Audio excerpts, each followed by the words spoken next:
Continuing education credits for physicians and other healthcare professionals is provided by VCU Healthcare Continuing Education. Check out cribsiders.vcuhealth.org for more information. The Cribsiders podcast is for entertainment, education, and informational purposes only. The views and statements expressed on this podcast are solely those of the host. Welcome back to the Cribsiders. I am not Justin Burke, but I'm Chris the Chew Man Chew, and I'm here with our producer Audra Ines. Hello. Hi, everyone. And our showrunner Sam. Hey, I am also not Justin Burke. This is devastating, Chris. I don't know what we're doing. All right, so tonight we have Dr. Anik Hogan, who discusses complex care. But first, before we get into that, Sam, do you want to tell us what the show is about?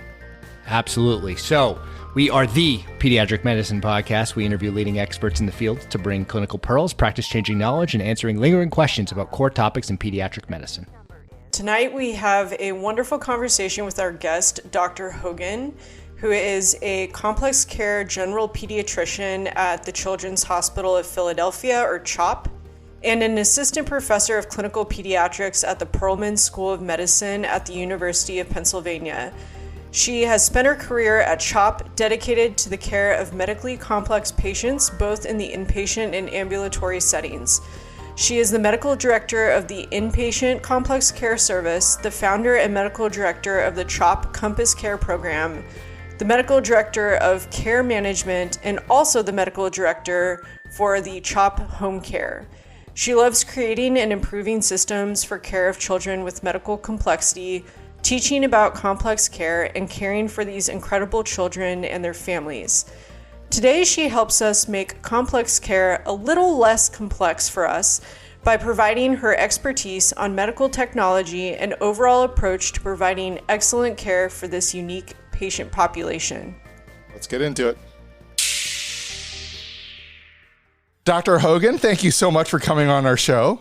It's my pleasure. I'm glad to be here. Excellent. First, so we're sort of an informal group, so I just want to ask today, can we call you by your first name? Please do so. Excellent. So before we get started, as we, for our audience to sort of get to know you, do you mind, giving us like a little summary of, one or two sentences of who you are, and so we have a better idea? Absolutely. So, my name is Anik Hogan, and I am a complex care pediatrician here at Children's Hospital of Philadelphia and the University of Pennsylvania. I really think of myself first and foremost as a pediatrician. I focus on children with medical complexity, and I'm really interested in improving the care that we deliver to these children across the spectrum of care, from the hospital to the outpatient to the home setting. But I'm a general pediatrician by training, and I still practice as a primary care pediatrician as well. Not very much, but I do a little bit of primary care in addition to my complex care work. And beyond being a pediatrician, which is a big part of my identity, I'm also a mother of three, which is an entire other full-time job in and of itself. Absolutely. Sam or Audra, do you guys have questions? I have a question from the trainee perspective as I'm looking at my next step going into fellowship. I was wondering, what is the best advice you have received as a learner throughout your career journey? So I have to say the best advice I have received actually didn't come from one of my mentors at work. It actually came from my mother-in-law. And so my mother-in-law, who is a very, very wise woman and a philosopher by her training, she once told me when I was pretty early on in my professional life to pay attention to the things that only you can do. So she told me there's going to be a lot of things that you can do in this world and in this life for which you're going to be replaceable. Sometimes easily replaceable, sometimes a little bit more difficult, but a lot of things where you're going to be replaceable. But to really focus on those things that only you can do or that you are uniquely suited to do. I have taken that very, very seriously.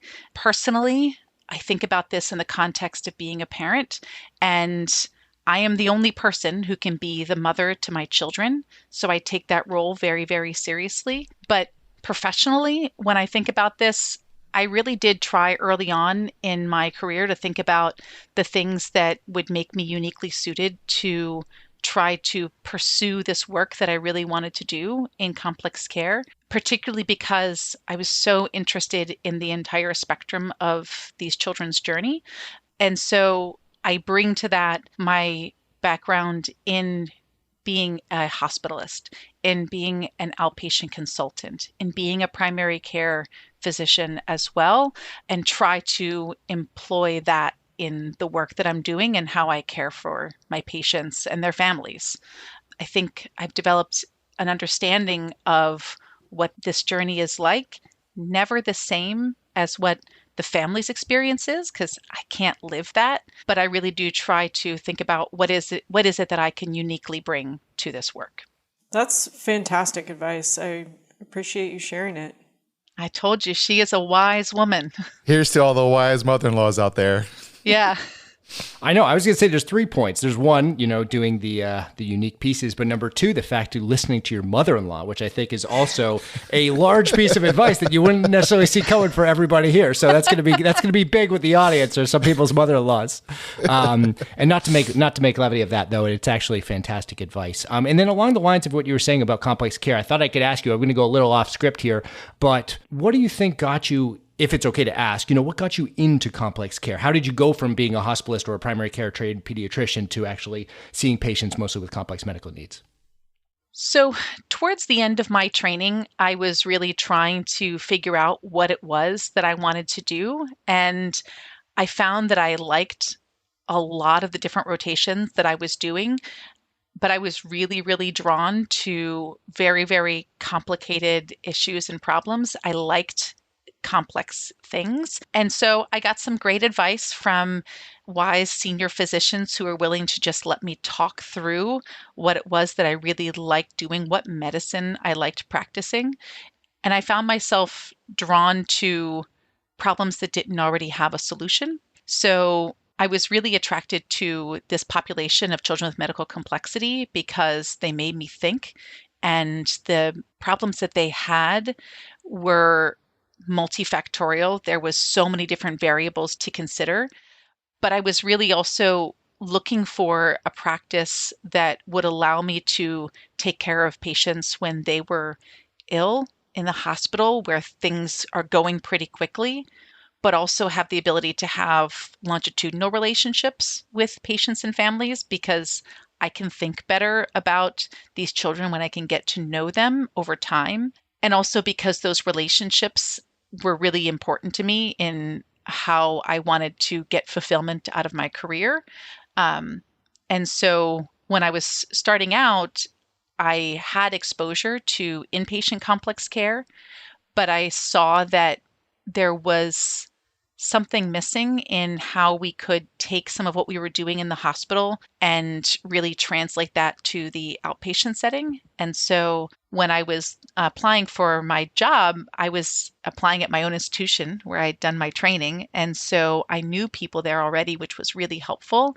And I was able to talk about some of the things that I wanted to do and ask if there would be opportunities for me to try to pursue that interest and try to build something that would be able to serve these patients where there was an unmet need. And fortunately, at a place like this where there's a lot of resources, a tremendous amount of expertise, I was able to get the exposure that I needed to learn how to do this and have the resources around me to be able to take advantage of opportunities as they came along to build the program that I wanted to exist to serve these patients. Yeah, and for our listeners, it's this, for everyone out there who hasn't heard of complex care, you're about to find out, you can tell this is the perfect amalgam between both doing inpatient medicine with a sense of continuity too, to bring to the outpatient world, which not all of us can do as our job. So, so I can see how that has a ton of value. So I do have one follow-up question.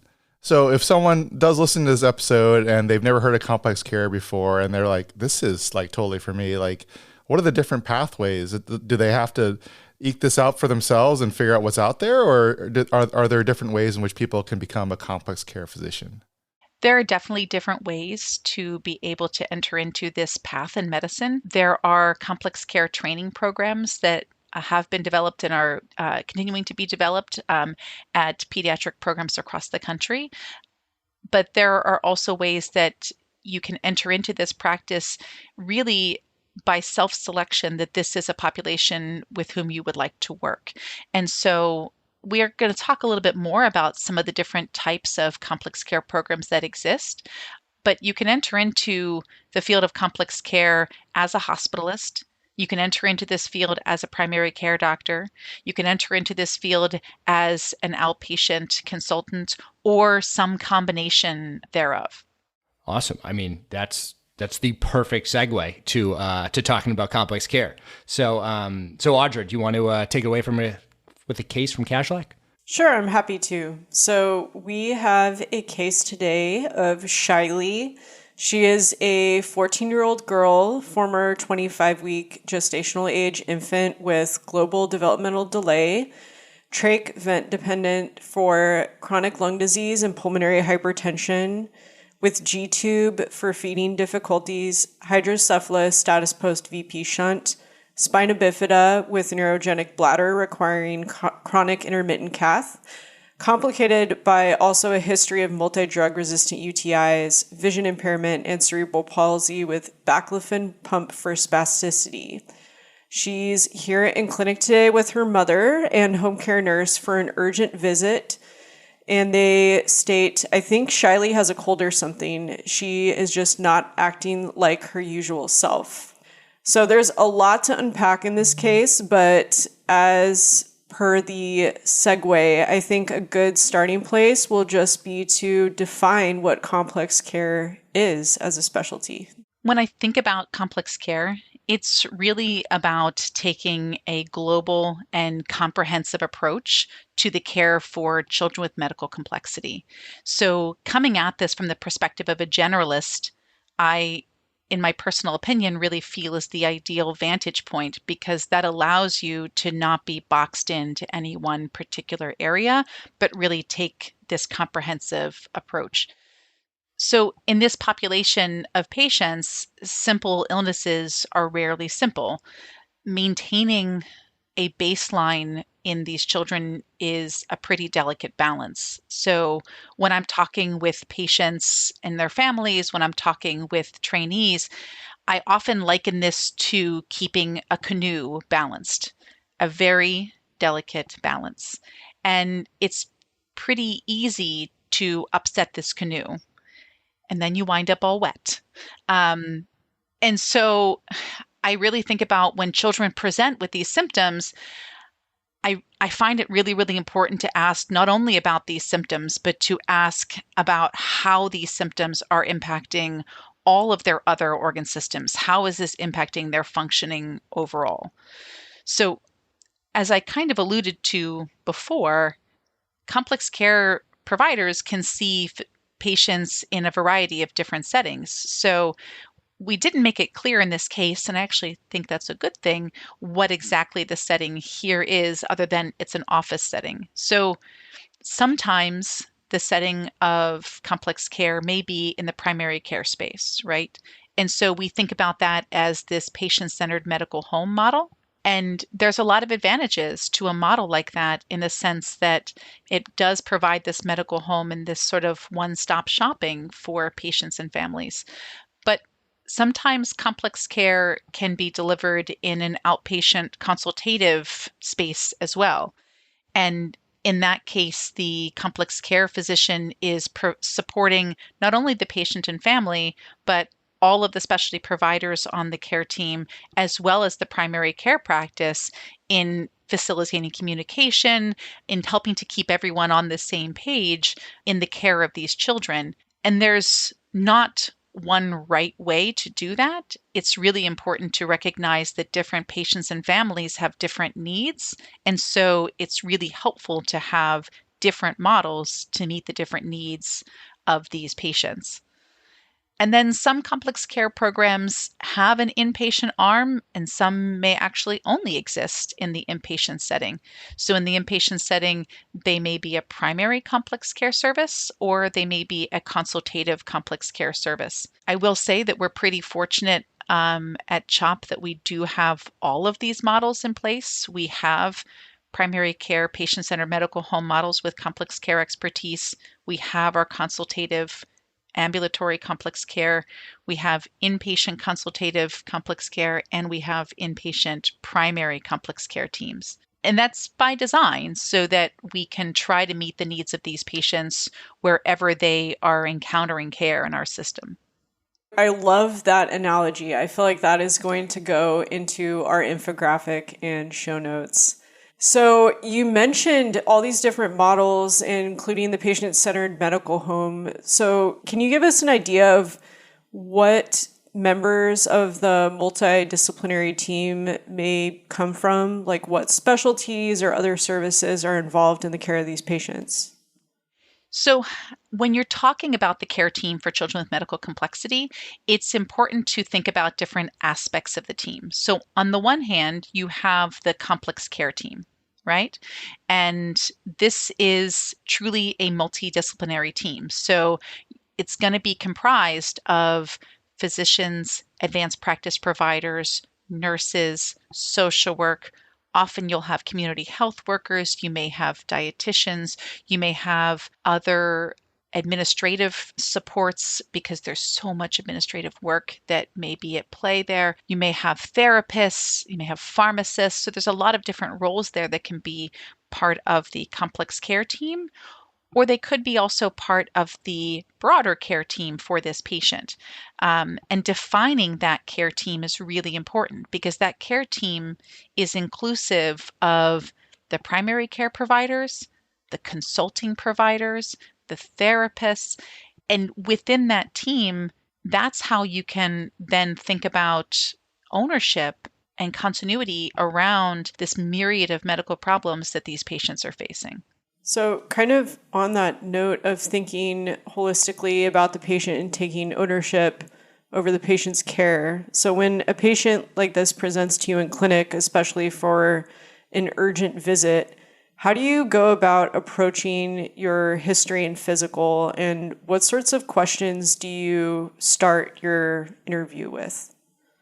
So you probably recall hearing early on in your training that one of the most important pieces in speaking with the family is getting that history. So as with many instances in medicine, the history is of critical importance when you're caring for children with medical complexity. So I typically recommend starting by asking about the presenting symptoms so that you can get a full understanding of these symptoms that really brought them to you, how long they have been going on, the severity of those symptoms, etc. But then always remember to ask about the other body systems and how they are impacted. So in this case that you presented, the mother and the nurse suspected this patient may have a cold.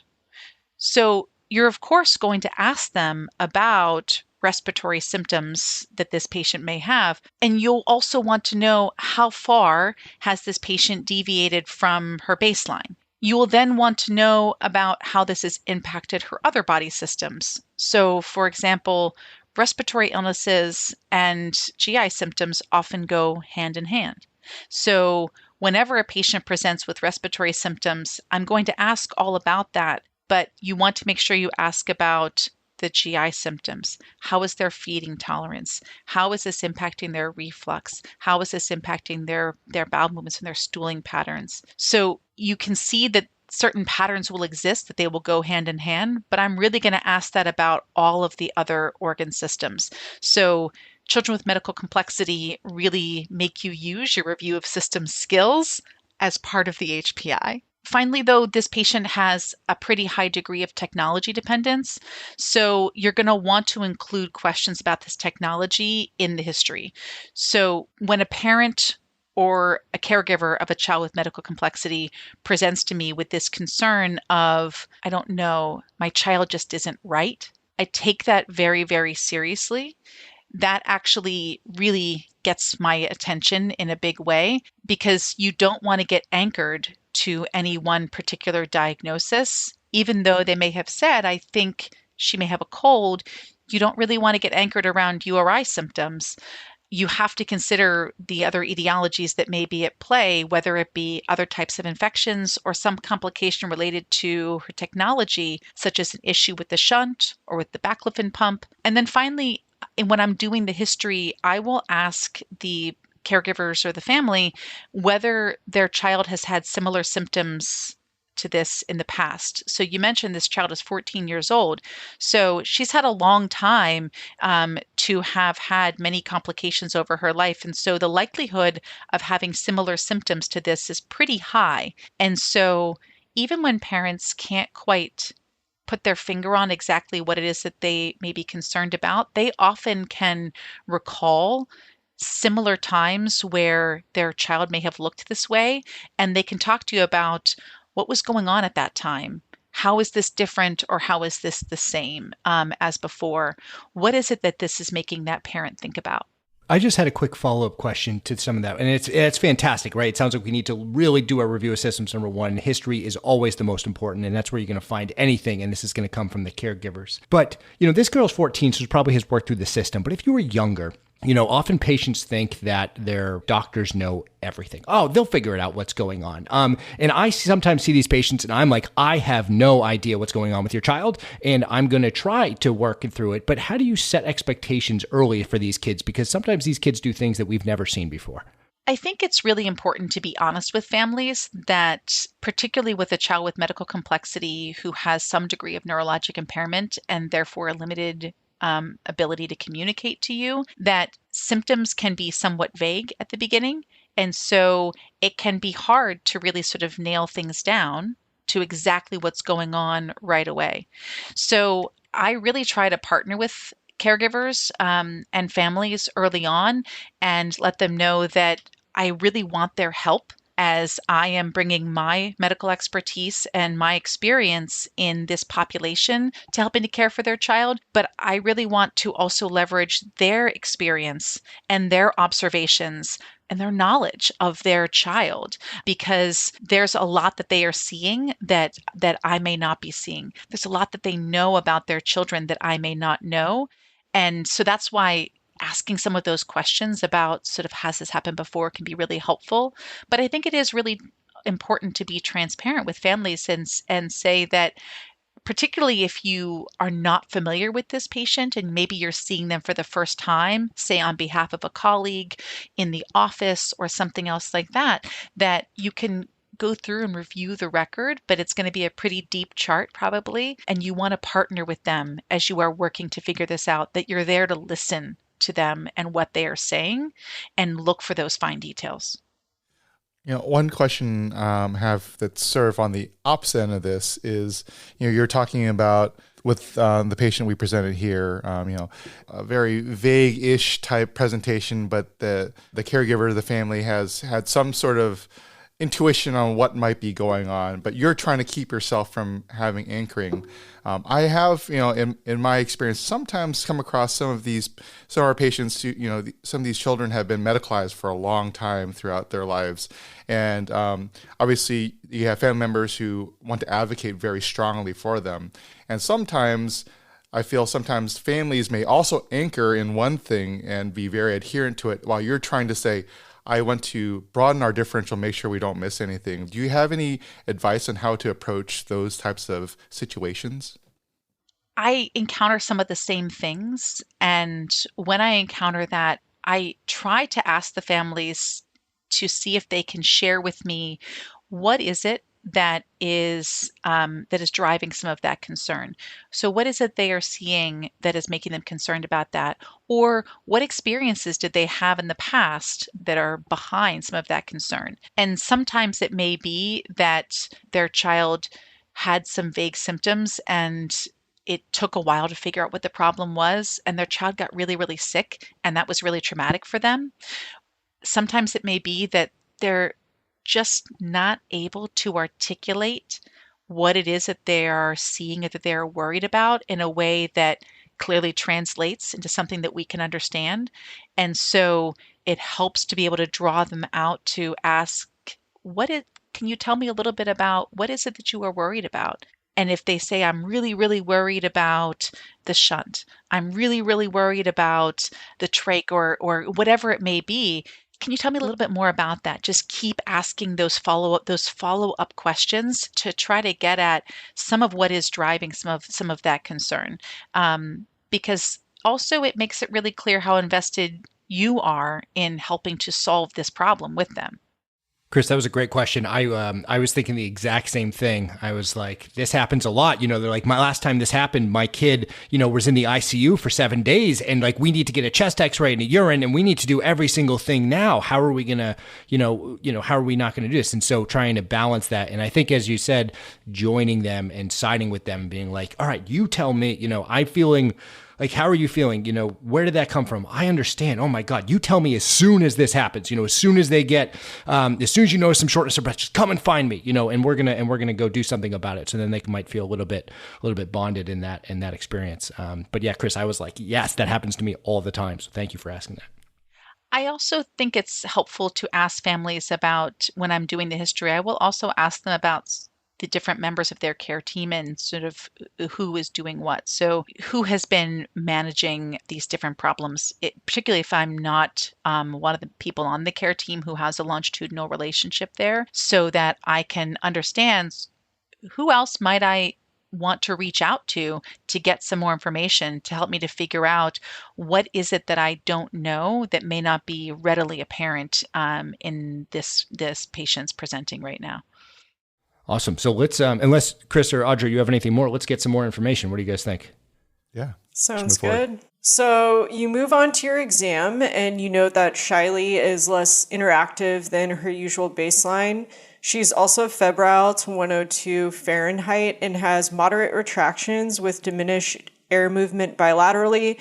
Her cap refilled is delayed as well. And her nurse reports that Shiley has more abundant and thicker secretions from her trach over the past 2 days. So there's a lot of technology and devices that Shiley has, and those can sometimes be a bit intimidating, especially for those of us who are less familiar with them. So how do you approach gathering key information about these devices? And I was just wondering if we could kind of talk through them one at a time. Sure. Starting with the VP shunt. The easy one, right? The shunt. It's always the shunt. It's never the shunt. All right, go for it. Sorry about it. It's hard to resist, right? Yeah. It's hard to resist the discussion of, is it the shunt? It's never the shunt, except when it's the shunt. Yeah. Right, exactly. So, in any patient who has a shunt, I always start out by asking and verifying what kind of shunt do they have. So do they have a VP shunt, which is obviously the common type that we would think about. But sometimes we may just say VP shunt the way that we refer to a tissue as a Kleenex. And it's important to just be sure, do they actually have a VP shunt or do they have a VA shunt? What kind of shunt do they have, right? So I like to make sure I know that. And then you want to make sure that you know, how long have they had their shunt? Have they ever needed a shunt revision? And if so, how long ago? That's important because while a shunt can have issues at any time, your higher risk period for any shunt is going to be in the closer you are in proximity of time to when the shunt was placed or last revised. And so if a patient does have a history of a shunt malfunction or a shunt infection, it's helpful to ask or to look in the record to see if you can figure out what kind of symptoms they had the last time they had a shunt malfunction or a shunt infection, and whether or not this current presentation seems different or similar, and how so. So families are usually pretty well able to articulate some of those differences or similarities. And if they are worried about the shunt, they're usually able to indicate to you sort of what is it about this that's driving that worry. And what do you most commonly see that's the thing that's saying like, hey, my kid's completely lethargic, or my kid's vomiting, or my kid is just, what do you generally see as the most common? Because some of us are going to be the first people seeing the shunt problem. Yeah, so the symptoms can be pretty vague. So sometimes it may be increased seizure activity. Sometimes it can be a change in mental status. As you know, you'll often hear you're not typically going to tend to see that traditional Cushing's triad until you're pretty late in the process, and sometimes those symptoms may not all actually happen at the same time, and so you can't rely upon just seeing that. I will say, with any of these pieces of technology, having an index of suspicion is really important. So we lean on our consulting colleagues to help us to sort out how concerned we should be. But really, we are responsible for our judgment and for having that index of suspicion. And while we joke about it, I think any of us who've been in practice for any length of time have had the experience of being told, it's not the shunt. It's not the shunt, until it was the shunt. And so this is one of those things where, while it is not necessarily a high likelihood, it's a high risk. And so whenever there's a high risk, we always have to have a high index of suspicion. So I do think about the shunt a lot. With those kids with EP shunts, and are we reaching out to our consultant first? Are we doing like a shunt series? Are we doing both at the same time? Like what type of approach are we doing here? So it depends a bit on the setting in which you are seeing them, right? So if you are seeing a patient in an outpatient primary care clinic, your ability to intervene on any concerns regarding their shunt is going to be pretty limited. Right. And so if you truly have concerns about the shunt, you are going to need to transition them into a setting that can actually do some of those investigations. Right. So that's going to be going into an acute care scenario. It's also important to recognize that the shunt can have different ways that it's going to malfunction. So doing a shunt series can be helpful to be able to evaluate the tubing that's going to be there. But at the end of the day, it gets down to how that shunt is actually functioning to alleviate pressure within the brain. And so you can have a normal shunt series, right? But you can have an increase in ICP. And so having a normal shunt series is not going to completely relieve my suspicions if I have clinical symptoms that I'm truly worried about whether or not this shunt is functioning the way I need it to care for my patient. And that really may direct me towards having to get head imaging. But again, if I'm really worried about that, I'm going to make sure this patient is being seen in an acute care setting. Awesome. Maybe we'll jump to the pulmonary system and talk about the tracheostomy, the ventilator, airway clearance, that type of thing. What are the questions you think we should be gathering for these type of devices? All right. So in a child with respiratory technology dependence, it's really important to make sure that you have a good understanding of this patient's baseline. So if they have a ventilator, what are their baseline settings? If they have an airway clearance regimen, what is their baseline airway clearance regimen? And what is their baseline respiratory status and respiratory exam? That's going to be really important so that you can know how far are they with their current presentation from their baseline. So I mentioned their settings. You'll want to ask about their baseline suctioning needs, and with their clearance regimen, what kind of technology that they are using there. So most patients with this level of respiratory technology dependence that we see in this case, they will already have a contingency plan in place for increasing airway clearance in the case of acute illness or in a case of a change in their respiratory status.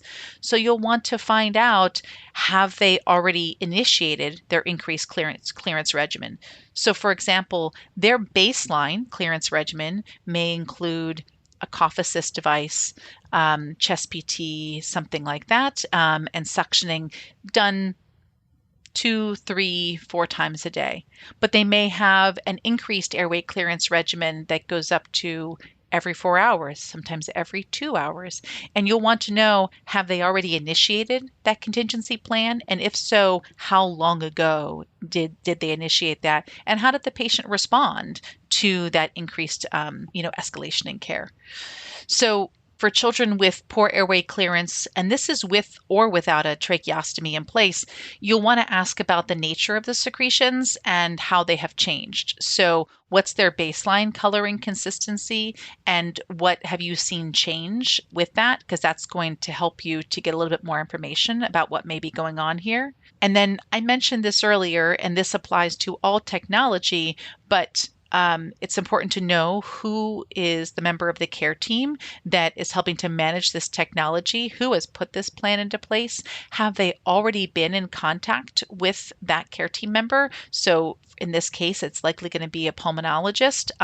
Sometimes it may be an intensivist, because some pediatric critical care physicians actually follow patients longitudinally. But you'll want to know sort of who is the team that's helping to manage this technology and this chronic medical issue with this patient. Have they already been in touch with them? And so on and so forth. That's also going to help you to know who's your partner in caring for this patient, whether you're seeing them in the office or if you're seeing them in the emergency room, who you're going to be reaching out to. And in a patient like this, with the symptoms that you are presenting, this is most likely escalating beyond that which can be adequately cared for in the outpatient setting. And so this is going to help you to get their advice and involvement in an escalation plan for this patient.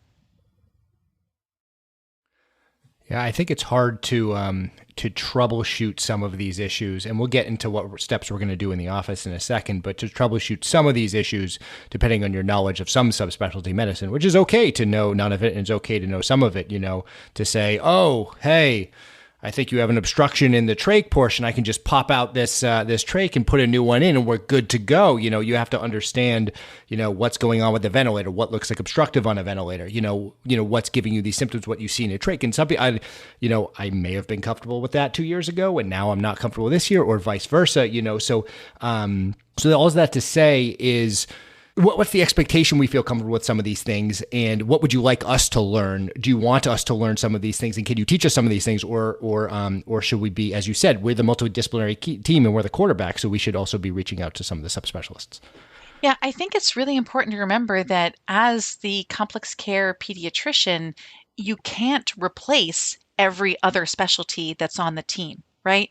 You're going to have experience, you're going to have expertise with these patients, with this technology, with these conditions.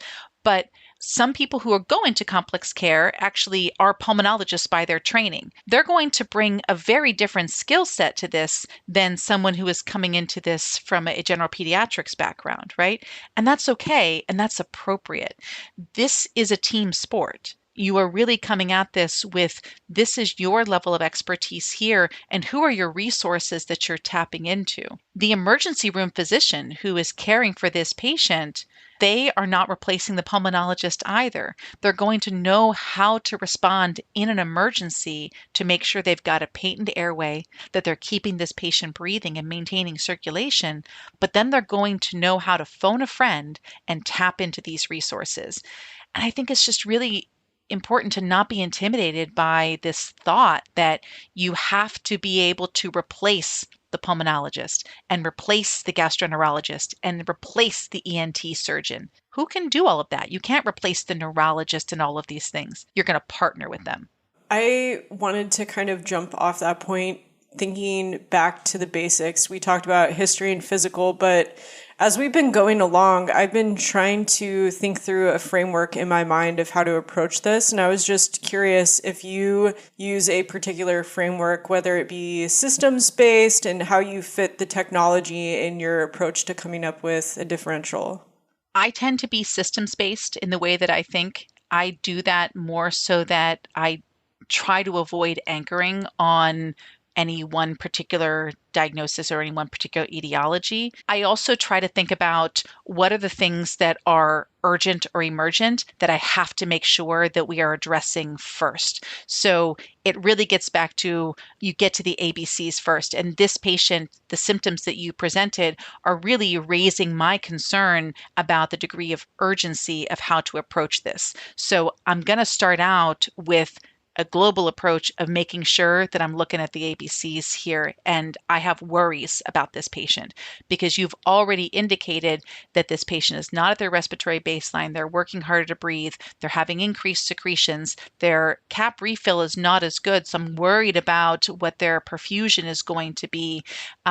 There's some things here where I'm going to start out by saying, how do I act urgently so that I don't miss something, and then I'm going to approach this systematically. Does that make sense? I like that a lot because I think that takes away some of the intimidation and thinking about the underlying complexity of this patient with first looking at the big picture of, what are the main urgent matters that I need to address first, and then drilling deeper into the specific underlying cause. And so I think that's great to point that out. So we talked about the VP shunt, the trach vent airway. We're as you can see, we're going from the top down. Although I don't know, if we talk about our canoe, I don't know how I can put this in the canoe, but we're saying we're going to talk from the bow all the way to the stern, if I'm using my pieces right. Sure. Next up is thank you. Next up is the GI system. So next piece of technology is the G tube. What do you think we should be asking about the G tube in this situation? So we already talked about the importance of asking about feeding tolerance and other GI symptoms. When you're thinking about the enteral feeding tube, I always like to start with making sure that we know what kind of tube are we dealing with. So we've already stated that it's a gastrostomy tube, and in a patient of this age, it's most likely to be, a transabdominal gastrostomy tube as opposed to an NG tube. But I never assume. I always ask, what kind of tube am I dealing with? So is it an NG tube? Is it a gastrostomy button, so a low profile G tube? Or is it a standard gastrostomy? Is it a GJ tube? Or is it a J tube? So I always want to know what kind of tube I am dealing with. First, some patients just have a G tube. Some patients, if they need post-pyloric feeding, they may have a separate G and a J tube, or they may have a GJ. So I'd like to know what kind of technology I'm dealing with first. And then I want to assess the site. So it's important to know is there any issues with skin irritation, leakage, skin breakdown, signs of infection, or any issues with how the tube itself is functioning. So that in this patient seems to be a little bit less of a concern with what's been presented so far, but it is really important to know that our source of enteral access is clear and stable. This patient has a gastrostomy tube, so we know we have a way to be able to administer at least enteral fluids to this patient. I do, when a patient is looking this ill, want to know if they are on their feeds or not. Again, I asked how they were tolerating their feeds and keeping them down, and when was the last time they had their feeds too. Is there anything specific in each of those tubes that we should know about right off the bat? So you asked, say, hey, is it a Mickey button? Hey, is it a GJ? Can you just give us the highlights the same way we were talking about the shunt, about anything that we should be like, let's ask this question because it's a J tube, for example? Yeah. So if someone has a G tube, they're feeding into their stomach. And so if they have any feeding intolerance, if they are vomiting and they're having some respiratory symptoms, you'll want to know whether or not they have a fundoplication or not. And that's going to give you some sense about what their risk may be of aspiration from below for whatever is in their stomach. If they are feeding post-pylorically, it's helpful that the contents of their stomach are going to be a much less, right? And we have a lower degree of concern about their aspiration of their feeds because they are past the stomach. It doesn't mean they couldn't be aspirating other gastric contents, but you want to also find out if they've been getting their medications as well, because many patients, if they have a J tube, they may get their feeds through the J, but their meds through the G. So you want to know sort of what they are getting where. So I could give an entire talk, which I do, on the different types of feeding tubes and managing all those complications, which is probably beyond the scope of what we're talking about here. But yeah, it's important to sort of know the technology you're dealing with there. I feel like we need a part 2 on this episode after we're done. Part 1, 2, 3, 4, 5, 6, 7, 8, and we can keep going depending on number, and depending on the devices that we have. Yeah, exactly. But Audrey, do you want to take us to the next one? Sure. So The next will be regarding the chronic intermittent cath and what sorts of questions you would ask about that.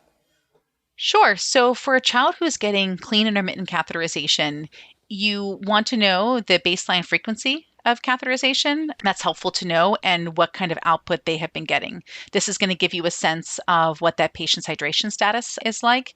And you can also ask about any changes to their urine, whether it be the color, the consistency, cloudiness, etc. It's also really important to recognize that clean intermittent cathing is just that. It's clean, but it's not sterile.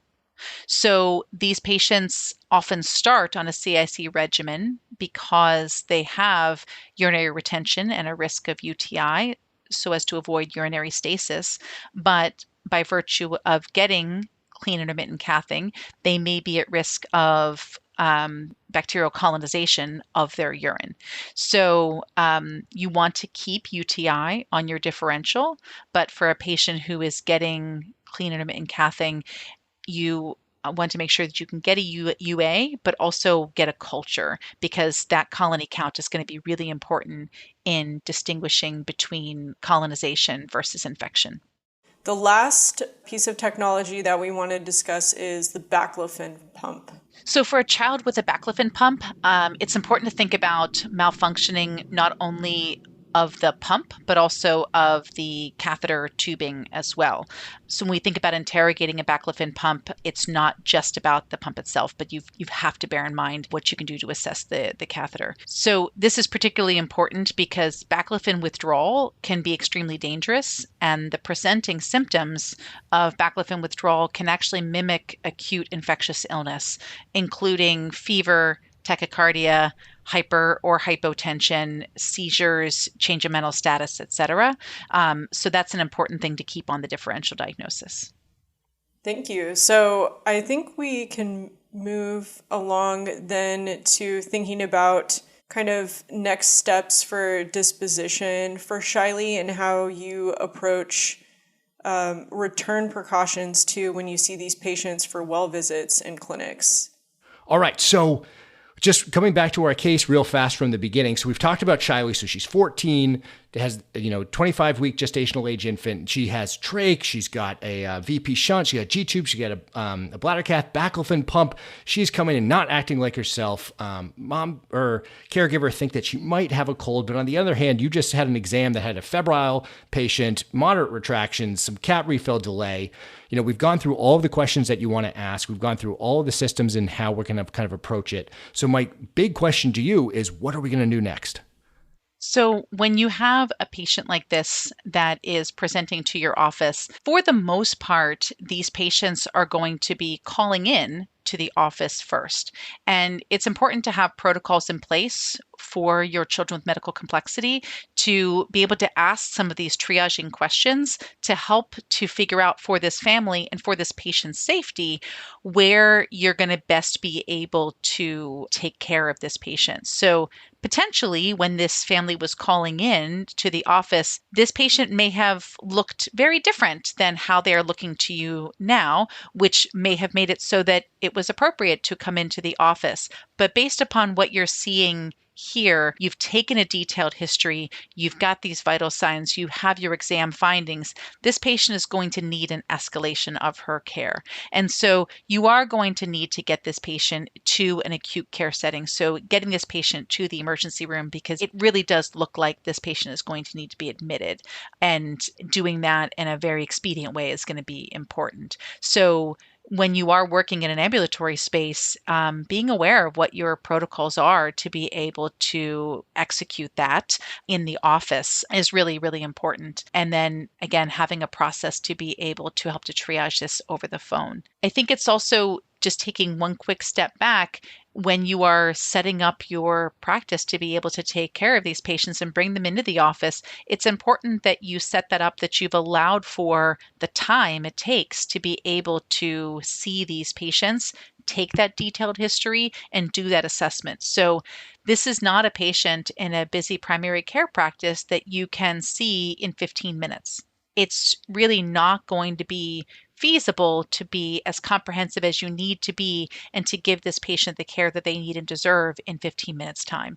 And so having the office set up so that you can give the time that it takes for these patients is important. But then also sort of recognizing what are the vulnerabilities of this patient that are going to make it so you have to escalate their care pretty quickly. And in this case, this patient needs a higher level of care.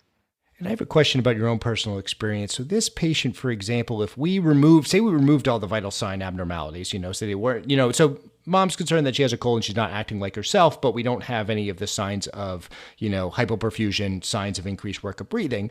Generally as a medical provider, you say, hey, we got time for this. This person doesn't look that ill, so this is a day's problem, not an hour's problem. But you had also mentioned that these patients are incredibly delicately balanced canoe. So where do you think, just from your own experience, like how much time do you have with these kids? Do you need to get this stuff figured out right away? Should we send them to the hospital anyways? What kind of balance is that? And that might be too hard of a question to ask now based on no information, but I was just curious your thoughts. Well, sometimes this is where talking with the family can be helpful. So sometimes if you have caregivers that are there, and that's not always a luxury that we have, but if you have caregivers that are there that can share with you how this patient has responded in the past to similar symptoms like this, that will give you a sense of how much reserve they may have. So that if you were to see this patient and she had some mild respiratory symptoms, say some changes in her secretions, and let's say you didn't have all these vital sign abnormalities, but you had some of these early symptoms and the family said they wanted to bring her in early so they can try to get on top of that. That is where you can then partner with the family and with the members of the care team that help to manage this problem and the technology to see, is this a problem that you can handle in the ambulatory setting? Because they don't always have to go into the hospital. Thinking about that shared decision making and coming up with a plan that best suits the patient and family, I was wondering if you could talk a bit about potential disparities in home care and nursing care for this patient population and how, as medical providers, we might best serve our patients in that respect. I'm really glad you asked about that because that is such an important piece in caring for these patients. So these children with technology dependence and medical complexity, they need care, some of them around the clock. And this exceeds the capabilities for many of these children, not all, but for many of these children, of what their families on their own can provide. So there's going to be some variability here depending upon the composition of the family. How many caregivers are there in the household? How many other children or people dependent for care are there in the household? That's going to really matter here. How much care does this patient require? How many medications are they on? How frequent are the respiratory clearance regimen if this patient has a trach? So you have to have someone 24 hours a day, 7 days a week who knows how to respond in the instance of an unintentional tracheostomy dislodgement, right? That really matters. And not all families are going to have backup caregivers available to be able to do that. So there's going to be a need for other home health care. So a lot of times we think about home nursing, and I want to clarify home nursing from nursing visits. So when we talk about home shift nursing, it's also called private duty nursing. So these are nurses that are coming into the home to provide direct care for a set number of hours at a time. These children with medical complexity and technology dependence, they have such a great need for home nurses. And we know that we're dealing with a national shortage of home nurses. This is really a critical problem, and it doesn't affect all people equally. This varies by region of the country. Even in particular regions, it varies by different areas within a region. Because this is a scarce resource, we don't have enough supply to meet the demand. And that affects patients and their ability to be able to get all the care that they need at home, which is really unfortunate. So are there any things that you recommend we do as part of the medical team? Are you contacting social work? Are you contacting financial services? Are there certain places that you refer these patients to? So I think it's really important to know what your role is in the care of these children and to know your role on the team. You can help to advocate for the medical necessity of different services, but you want to make sure you are connecting these patients with a social worker to help them to get access to community resources. This can include transportation. This can include helping them to navigate the insurance system. It's really helpful to connect them with a nurse care manager or a nurse coordinator who can help them to understand their care plan, know who on their team is doing what, and help to execute the care plan. We didn't get to talk about care plans as much, but that's a critical backbone of the care of these patients, is having a comprehensive plan in place for these patients. And that's one of your really important contributions as the physician caring for a medically complex child, is helping to create that plan and integrate the input from other members of the care team into that plan of care. And I guess a final question, and we can cut this out if it's actually longer than I expect. But No, we won't cut it. Yeah. So if you're creating this complex care team, just to kind of finish it up and saying, hey, I'm going to my clinic, I'm inspired by this episode, and I am going to go and say, hey, in my hospital, I'm going to create a complex care clinic. Who do I need to set up that? Who do I need to set up that clinic? Who would you recommend being on my team right away in this clinic? So I think it's important to develop an understanding of what services and resources already exist within your healthcare system, right? What is already in place now caring for these patients? And then where are the unmet needs? So do the existing resources just need some additional supports? Do they need the ability to grow to serve more patients? Or is there a gap that exists that potentially you can help to fill? That's going to help you to know where you want to put your efforts to be most effective. So I know that doesn't exactly answer your question, but it really is something that it's going to depend upon what's already in place in your system. These children are already there. They're experiencing our healthcare system right now, and we've got a lot of workarounds that already exist. So before you create something new, you want to start out by having an understanding of what's already in place, how is it working, and what are the remaining unmet needs. No, that's a great answer, because at the end of the day, right, it's work smarter, not harder. Try to get the resources that you have to you, and then fill in the gaps that are most effective. So no, I totally respect that. And we don't need to do a 1 through 9 draft order of of who we would pick here on our teams. So thank you, but thank you very much. Yeah. I want to thank you again so much for spending tonight with us. I think we learned a whole bunch from you. I think as we start wrapping up, I want to ask, do we have any other questions? Are there any other things that you want to let the listeners know about before we go? As we were thinking about getting together to have this conversation, one of the questions that came up was sort of really kind of a main take-home point. And I have to tell you, if people remember nothing else, it's really that children with medical complexity, they need a team and they need a plan. And the more we can support these children and their families in achieving transparency with their team and their plan, help them to execute the plan, the better we can serve them. Because the team is part of the overall plan of care. These patients have a lot of complex issues, and each one of them needs a champion, but that patient and family need a champion as well to help them to really navigate this system, which is incredibly cumbersome, I think is a gentle and kind way of saying it. I think it's important to help to figure out what are the family's goals and their priorities, and to have the humility to recognize what our role is on that team and our part in the plan, because we can help them to achieve these goals. But at the end of the day, this is their journey and not ours. Excellent. I can't think of a better way to end the episode. I really, really will. And thank you for all the time you spent with us today. I think I learned a lot. I think our listeners will learn a lot. Thank you so much. It's my pleasure. Thanks for having me. The new number is All right, this has been another episode of the Cribsiders. It's for the kids! Get show notes and sign up for our weekly Knowledge Food Formula Feeds newsletter on our website at www.thecribsiders.com.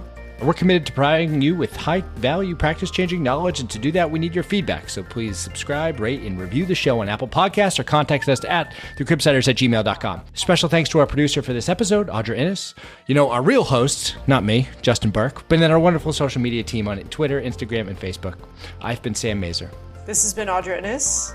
And this has been Krista Chimanchu. Thank you and good night. And for those who have stuck around to the end, I'm going to do what I always have been doing for the last 10 episodes. I'm going to read a poem written by AI about our topic. This is for that little golden nugget for those people who have stuck around to the end. It's a long one, so I'm going to start. Upon the dawn's light in rooms filled with care, young hearts with brave might face trials most rare. Complex is the path where science meets need, yet kindness and warmth in caregivers' deeds. Monitors beeping, wires that weave tales of conditions steeping beyond life's normal scales. These children, though small, in courage they tower. Against odds they appall, they bloom like a flower. The nurses and doctors, they labor with love. For these little fighters, blessings from above. Their knowledge vast as an ocean's expanse, guiding each action in the intricate dance. Technology's promise in these hallowed halls bring hope amidst worry when destiny calls. Each machine, each device lending a hand, in the struggle for life they bravely stand. In these corridors bright, under soft lullaby sound, a child's innocent fight makes a world round. Amid beeps and soft hums, their spirits not broken, in complex care's drums, alive stories spoken. So here's to the heroes in gowns small and tender, facing life's throes, their light won't surrender. In the realm of complex care where challenges are rife, there's a testament of hope and the resilience of life. See you guys later. You have dialed has been changed. The new number is... Hey, you've already listened to the entire episode. Now claim CME credit. Continuing education credit is provided by VCU Healthcare Continuing Education. VCU is accredited to provide continuing education to the entire healthcare team. Check it out at cribsiders.vcuhealth.org for more information and to claim your credit after listening to this episode.